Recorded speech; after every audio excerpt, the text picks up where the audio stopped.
सर्वसामान्य माणसाचा आवाज अधिक बुलंद करण्यासाठी व लोकशाही अधिक बळकट करण्यासाठी सर्व प्रसार माध्यमे व त्यामध्ये काम करणाऱ्या पत्रकारांचे संरक्षण व त्यांचे न्याय हक्क मिळवून देण्यासाठी समाजातील सर्व घटकांनी साथ द्यावी, असे आवाहन महाराष्ट्र राज्य मराठी पत्रकार संघाचे प्रदेशाध्यक्ष वसंत मुंडे यांनी केले.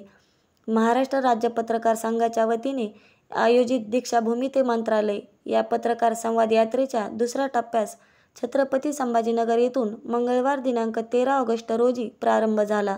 छत्रपती संभाजीनगर येथील क्रांती चौकातील छत्रपती शिवाजी महाराजांच्या पुतळ्यास अभिवादन करून निघालेल्या पत्रकार संवाद यात्रेतील वृत्तपत्र दिंडीच्या उद्घाटन प्रसंगी ते बोलत होते.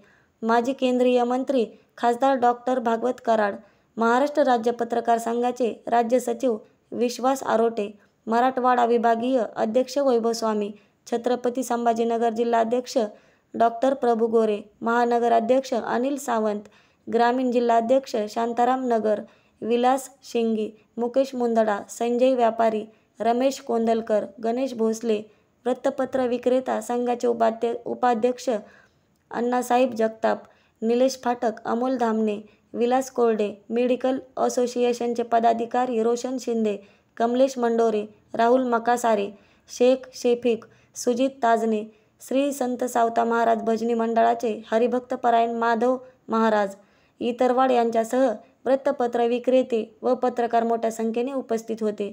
पत्रकार संवाद यात्रेमागील भूमिका विशद करताना प्रदेशाध्यक्ष वसंत मुंडे पुढे म्हणाले की या देशातील लोकशाहीला अधिक बळकट करण्यासाठी तसेच पत्रकारांच्या हक्कासाठी तसेच पत्रकारांचे स्वातंत्र्य अबाधित राखण्यासाठी वैचारिक घुसळण होण्यासाठी व सर्वसामान्य माणसाचा आवाज अधिक बुलंद करण्यासाठी या देशातील चौथा स्तंभ व त्यात काम करणारे सर्व पत्रकार यांचे हक्क अबाधित राहिले पाहिजेत.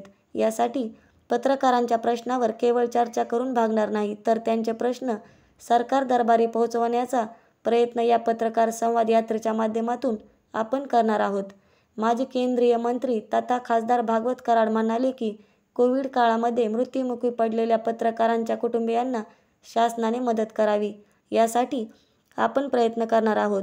तसेच पत्रकारांना मुद्रा लोनच्या माध्यमातून 20 लाख रुपयांपर्यंतचे कर्ज उपलब्ध करून देण्यात येणार आहे. त्यासाठी पत्रकारांनी या योजनेचा लाभ घ्यावा, असे आवाहनही त्यांनी यावेळी केले.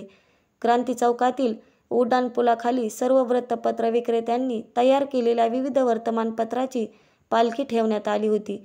या पालखीचे पूजन करून व पालखीला खांदा देऊन या वृत्तपत्र दिंडीला प्रारंभ झाला.